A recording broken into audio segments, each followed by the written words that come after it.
এখন গাঁৱত ৰবিৰাম আৰু কাতিৰাম নামৰ এজন নলে গলে লগা বন্ধু আছিল। কাতি মাহত উপজাৰ বাবে তেওঁক মাক বাপেকে কাতিৰাম ৰাখিছিল আৰু আনজনক ৰবিবাৰে জন্ম হোৱাৰ বাবে তেওঁক মাক বাপেকে ৰবিৰাম ৰাখিছিল। আৰু এদিন ৰবিৰামে বন্ধুৰ কাতিৰামক লগ পাই ক'লে, বান্ধৈ, চাওঁতে চাওঁতে মোৰ ছোৱালীজনী বিয়াৰ বয়সে আহি পৰিলো। আগলৈ পিছলৈ বুলিবলৈ ছোৱালী মাত্ৰ এজনী। সেয়েহে ঘৰ জোৱাই এটাকে বিচাৰ কুচাৰ কৰাৰ কথা ভাবিছোঁ। নহ'লে বুঢ়াৰ কালত আমাৰ পানী হাঁহ নচৰা অৱস্থা হ'ব। তুমি কি কোৱা বান্ধৈ? ৰবিৰামৰ কথা শুনি কাতিৰামে ক'লে, বান্ধৈ, তুমি ঠিক চিন্তা কৰিছা। পিছে এটা কথা দেই, বৰ টেঙৰ ভেঙৰ জোৱাই হ'লে কিন্তু বিপদত পৰিবা। যিমান পাৰা সিমান অজলা জোৱাই এটাকে গোটাই লোৱা। লাগিলে ময়ো তোমাক সহায় কৰিম। পিছত প্ৰয়োজন মতে শিকাই বুজাই ল'বা। কেও কিছু নোহোৱা ল'ৰা হ'লে সুবিধা হয়। কাতিৰামৰ কথা শুনি ৰবিৰামে ক'লে, বান্ধৈ, আমি তেনেহ'লে দুয়ো এটা অজলা জোৱাই খা খবৰ কৰোঁ। ক'ৰবাত খবৰ পালে আলেঙে আলেঙে দুয়ো গৈ চাই চিতি আহিম। যদি মনে খায় মানে আমি বিচৰা মতে হয় তেতিয়া আগবাঢ়িম। তুমি কিন্তু বান্ধৈ বৰ দূৰদৰ্শী দেই। মই ইমান দিনে দূৰলৈ ভবাই নাছিলোঁ নহয়। টেঙৰ ভেঙৰ ল'ৰা এটা যে ঘৰ জোৱাই কৰি ল'লে আমাৰ অসুবিধা হ'ব সেইটো খাটাং।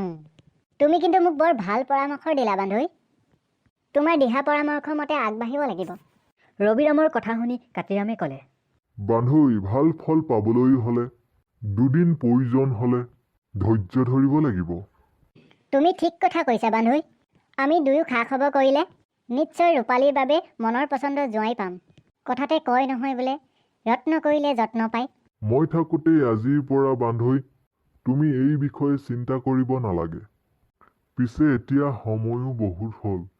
বেলি মূৰৰ ওপৰত উঠিলে। গতিকে আজিলৈ আমি এৰাৰি হওঁ বুলি ভাবিছোঁ।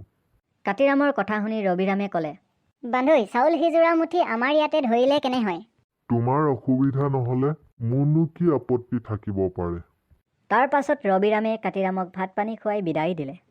সেইদিনাৰ পৰাই দুয়ো বান্ধৈ তলে তলে এটা অজলাই জোৱাই সন্ধানত নামিল। প্ৰায় এমাহমান পাৰ হোৱাৰ পিছত কাতিৰামে নৱৰপুৰ নামৰ এখন গাঁৱত অজলা ডেকাৰ খবৰ পাই বান্ধৈ ৰবিৰামক খবৰটো দিলেহি। বান্ধৈ, নৱপুৰ গাঁৱত এটা অজলা ডেকা খবৰ পাইছোঁ। অঁ, হয় নেকি? কোৱাচোন কোৱা, ল'ৰাটো কেনেকুৱা কি?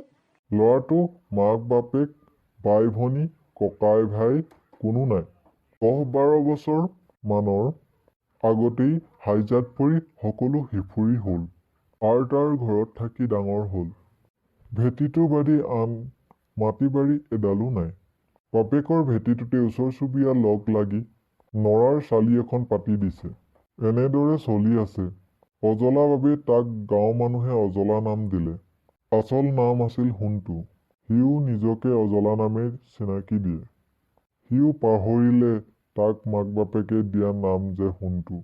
ৰবিৰাম আৰু কাতিৰাম ভিডিঅ'টো যদি ভাল চাই দিন ভাল এটা পায় চাই লাইক, চিতি কমেণ্ট, এদিন শ্বেয়াৰ, কাহিনী ছাবস্ক্ৰাইব কৰি পোৱাতে দিব। অজলা ঘৰলৈ বুলি বাট ল'লে। লগতে দ্বিতীয় খণ্ড পাবৰ কাৰণে কাষতে থকা বেল আইকনটো বজাই দিব। তেতিয়াহে আপোনালোকে পাই থাকিব আমাৰ দ্বিতীয় খণ্ডটি। আমি আপোনালোকৰ লগত খণ্ড খণ্ডকৈ আগবঢ়াই যাম আৰু আমাক আপোনালোকৰ মৰম চেনেহ আশীৰ্বাদ দি থাকিব। তেতিয়াহে আগলৈ যে এনেকৈ ভাল ভাল ভিডিঅ'বোৰ আপোনালোকৰ আগত দি থাকিব পাৰোঁ। ধন্যবাদ।